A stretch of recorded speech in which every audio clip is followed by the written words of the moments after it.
17 tahun kemudian diperlihatkan seorang pria yang tengah diburu pria tinggi besar bernama Victor, di mana ternyata Victor merupakan salah satu dari kaki tangan Arkadi. Ini babangusnya yang konon setelah bebas dari penjara, beberapa waktu lalu Arkadi menjelma jadi sosok pemimpin pada kelompok pembunuh bayaran paling sadis.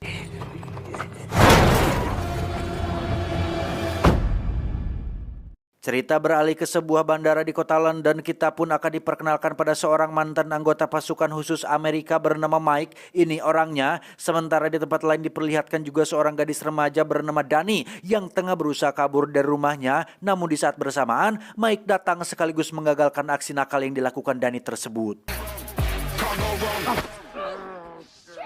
Belakangan diketahui ternyata Mike sering datang menjenguk keadaan Dani dan ibunya, sebagaimana dulu Mike telah berjanji kepada mendiang ayah Dani sesaat sebelum beliau tewas pada sebuah pertempuran. Dan terkait hal itu, kedatangan Mike kali ini bermaksud untuk mengajak Dani nonton sebuah pertandingan bola. Alhasil, larangan keluar rumah untuk Dani pun dicabut sang ibu untuk sementara waktu.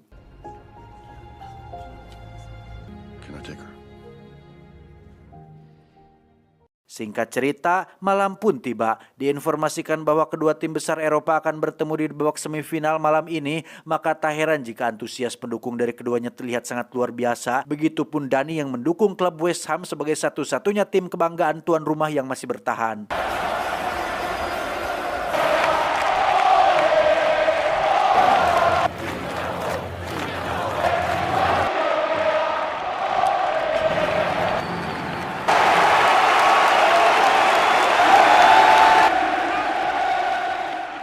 Di balik kerumunan penonton yang terus berdatangan, petugas pun mengizinkan masuk seorang jurnalis dan beberapa tim kesehatan yang dari sepintas terlihat ada gelagat mereka yang cukup mencurigakan. Sementara di saat bersamaan, para pemain dari kedua tim sudah memasuki lapangan. Artinya, pertandingan antara West Ham dan lawan tim Dinamo FC yang datang dari negara Sakovia, Rusia ini pun akan segera dimulai. I literally didn't understand one word you just said. Berbeda dengan Mike yang sama sekali tak mengerti sepak bola, Dani bahkan langsung teringat pada mendiang sang ayah yang tentunya sangat mengharapkan momen nonton bareng seperti ini.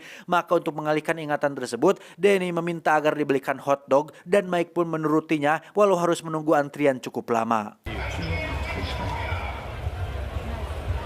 Sejalan dengan itu, Mike tak sengaja melihat pergerakan si pria jurnalis tadi yang meski sedikit mencurigakan, tetapi Mike malah mengabaikannya. Padahal pria itu ternyata adalah seorang hacker yang ditugaskan Arkadi untuk memanipulasi sistem CCTV stadion, yang dengan cara tersebut Arkadi CS bisa menjalankan serangkaian rencana jahatnya tanpa ketahuan.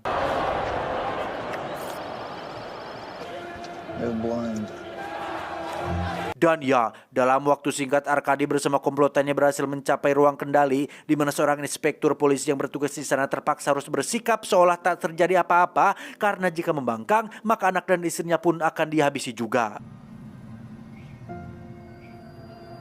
Dengan leluasa, Arkadi mulai menginstruksikan pemblokiran terhadap semua pintu di dalam stadion tanpa satu pun dari puluhan ribu orang di sana menyadarinya, termasuk wasit pertandingan yang sudah meniup peluit panjang pertanda babak pertama dimulai. Artinya bahwa sejauh ini situasinya masih dianggap baik-baik saja.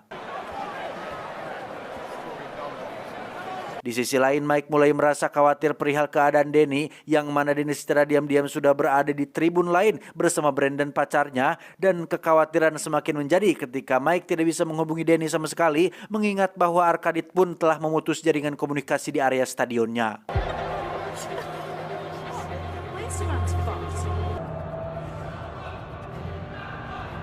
Hingga ditemukanlah seorang petugas pengamanan tribun bernama Faisal. Ini orangnya yang dengan respek tinggi Faisal bersedia mengantar Mike ke ruang kendali, di mana Mike bisa memeriksa langsung keberadaan Dani lewat pantauan CCTV di ruangan tersebut. Namun sejalan dengan itu, Mike tiba-tiba merasa janggal dengan perihal pria penunggu lift yang dari sekilas Faisal pun bisa memastikan jika bebenguk pria ini berbeda dengan foto pada tanda pengenalnya. Dan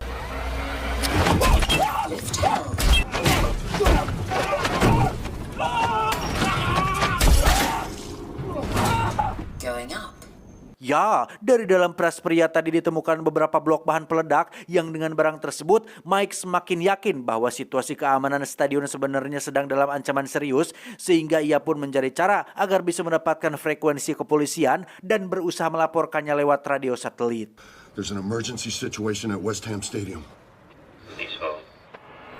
Seorang jenderal polisi metropolitan bernama Steed pun langsung menghubungi inspektur di pos kendali stadion, namun karena berada di bawah tekanan Arkadi, laporan yang disampaikan si inspektur ini pun justru membuat Steed balik menuduh Mike sebagai pelaku kriminal hingga harus memblokir saluran radio satelitnya. We need to show them that we're not fucking around. Selang beberapa saat setelah menghabisi pria penjaga lift tadi, terdengar suara anak buah Arkadi sedang mengecek radio para anggotanya, sehingga Mike yakin jikalau Arkadi pasti akan mengirim orang-orangnya karena walau bagaimanapun suara Mike akan terdengar asing dan pasti memancing kecurigaan mereka. There's a problem with Andrei. Beruntung Mike dan Faisal sudah lebih dulu pergi sambil membawa radio satelit dan chip elektroniknya, tapi sayang rupanya chip tersebut malah mempermudah Arkadi untuk mengutus dua orang algojo ke posisi mereka saat ini tanpa menghiraukan Arkadi yang sempat mengajak berdamai. Mike langsung saja menyuruh Faisal agar segera menemukan Dani, sementara dia sendiri tepat di sana untuk menghadapi dua algojo tadi dan pertarungan pun tak terhindarkan.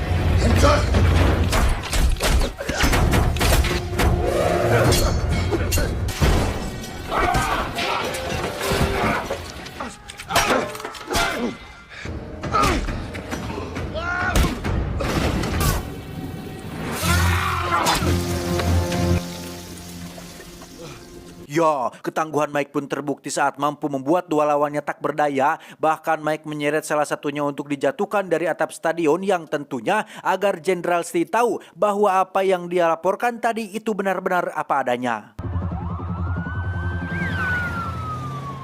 Pada akhirnya Steed dan pasukannya tiba di halaman stadion untuk Mike. Meski dalam hal ini Mike sendiri masih belum tahu apa motif dari aksi yang dilakukan Arkadi CS. Yang jelas Mike hanya terfokus untuk menyelamatkan Dani, dan selebihnya biar Steed dan kepolisian saja yang tangani. Di sisi lain Arkadi CS mulai bergerak menuju stadion yang tengah menyiarkan pertandingan. Lalu dengan wataknya yang dikenal kejam, Arkadi mendesak paksa kru televisi untuk menyiarkan maksud dari semua aksinya secara live. Dmitry Belov. So, we will detonate the explosives. Dari sini terungkap bahwa aksi sabotase Arkadi CS ini bertujuan untuk menggertak pemerintahan Inggris terkait sosok penting yang mereka anggap sebagai penjahat perang, yaitu Dmitry.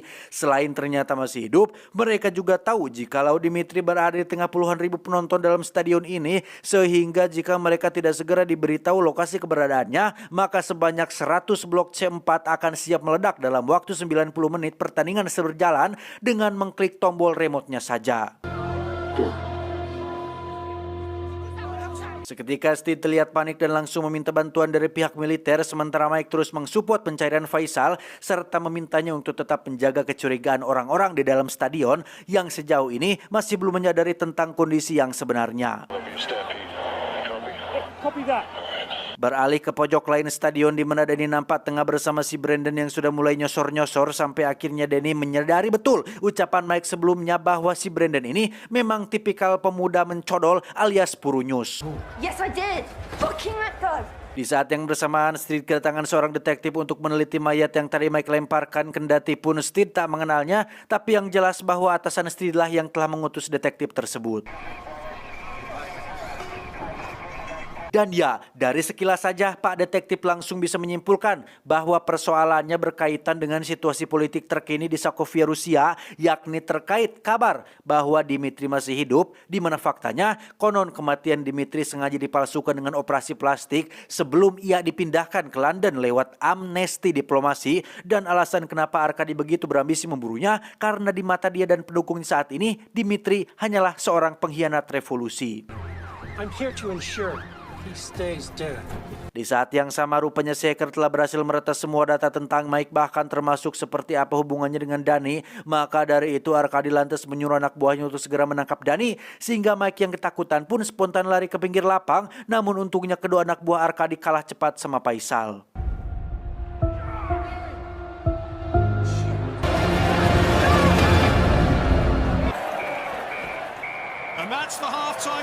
Bersamaan dengan berakhirnya babak pertama, keberhasilan Faisal membawa lari Dani benar-benar telah membuat Arkadi kesal, di mana Pak Inspektur lah yang kemudian jadi sasaran pelampiasannya.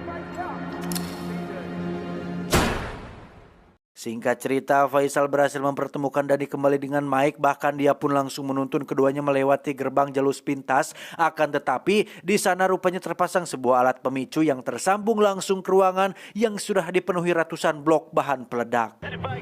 Looks complicated. Mike sempat meminta panduan cara untuk menjinakkannya, tapi menurut seorang komandan militer bahwa rangkaian tersebut hanya bisa dinonaktifkan lewat remote control yang kini dipegang oleh Arkady. Alhasil Steed pun sepakat menunjukkan lokasi tempat duduk Dimitri dengan satu syarat, Danny harus ikut dibawa saat helikopter menjemputnya nanti. Let's do it. Tepat ketika peluit pertandingan babak kedua dibunyikan dengan skor masih 1-1, Faisal bergegas membawa Danny menuju titik lokasi penjemputan, sementara hanya 10 menit waktu tersisa yang bisa Mike gunakan untuk menemui Dimitri. Namun di tengah perjalanan ia malah diganggu oleh beberapa anak buah Arkady hingga aksi kejar-kejaran pun terjadi.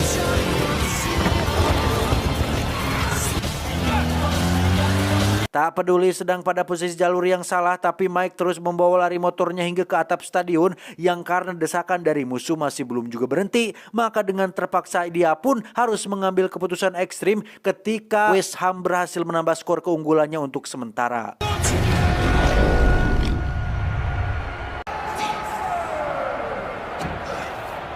Dan ya, Mike pun akhirnya berhasil menemukan Dimitri, lalu diseretnya ia kembali ke atas stadion meski lagi-lagi mendapat hadangan dari orang-orang suruhan Arkady. Tapi sejauh ini Mike juga masih menemukan cara untuk mengatasinya.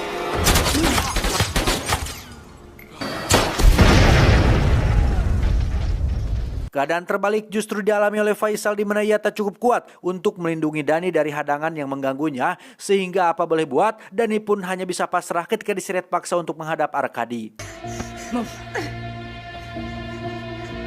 Di sisi lain, Mike sudah sampai di titik tujuan. Berikut helikopter kepolisian pun sudah siap untuk segera dilakukan proses penjemputan. Namun betapa Mike terkejut di saat Arkady tiba-tiba mengancam akan membunuh Danny jika ia berani coba-coba menyerahkan Dimitri kepada polisi. Situasi menjadi bertambah kacau ketika si detektif malah menginstruksikan tembakan terhadap Dimitri, sebab menurutnya Dimitri lebih baik mati beneran daripada harus jatuh ke tangan Arkady. Yang dari keputusan gegabah tersebut, Steed langsung mengeluarkannya dari penanganan kasus ini. Terlepas dari ancaman Arkady yang jelas membuat Mike hampir putus asa, Dimitri sempat mengajarkan Mike tentang filosofi sebuah pengorbanan. Namun dalam hal ini, Mike merasa sudah terlalu banyak yang jadi korban, termasuk ayahnya Danny, sehingga Mike tak ingin lagi hal serupa terjadi pada Danny sendiri. I'm not gonna lose his daughter too. Singkatnya, Mike dan Arkady sepakat untuk melakukan pertukaran, lalu pada saat itu juga kedua belah pihak kembali lagi ke atap, lebih tepatnya sebuah lokasi di mana sorot lampu stadion cukup menyilaukan penglihatan, yang dengan kondisi tersebut Arkady tak menyadari jikalau ternyata Mike telah mengelabuinya.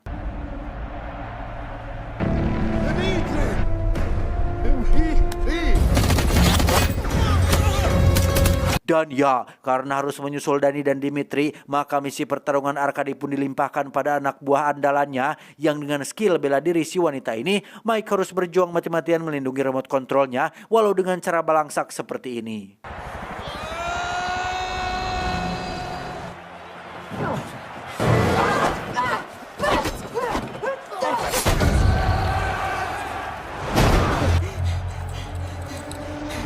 Kembali ke ruang kendali di mana Arkady sudah terlihat cumpaguk menunggu kedatangan si hacker bersama dua tangkapannya, yaitu Dimitri dan Danny. Saat keduanya mau melarikan diri, sejurus terlihat ekspresi kekecewaan yang berusaha Arkady sembunyikan, sebab dia paham bahwa sosok revolusioner Dimitri ini sama sekali tak tergantikan bagi rakyat Sokovia. Namun satu hal yang tak Arkady sadari, ternyata daripada melanjutkan revolusi salah kaprah, Dimitri lebih baik mati dengan cara seperti ini. 5 menit lagi waktu normal pertandingan akan segera berakhir, artinya rangkaian C4 tadi pun akan meledak di waktu yang sama. Selain khawatir dengan kondisi Danny yang belum tahu di mana, Mike juga harus menyuruh Faisal agar memindahkan ribuan penonton di dekat area yang berpotensi terjadinya ledakan. Dan ya, Arkady tiba-tiba menemukan diri lewat tayangan layar dari pojok utara stadion, di mana keberadaan Danny bersamanya benar-benar membuat amarah Mike terbakar dan memaksanya berlari menghampiri layar tersebut. Namun tiba-tiba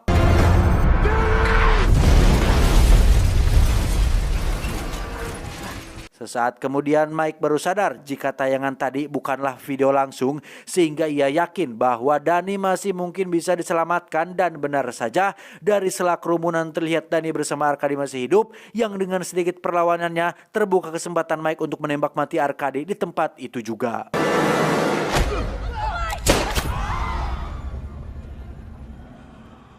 tamat ending yang cukup membagongkan.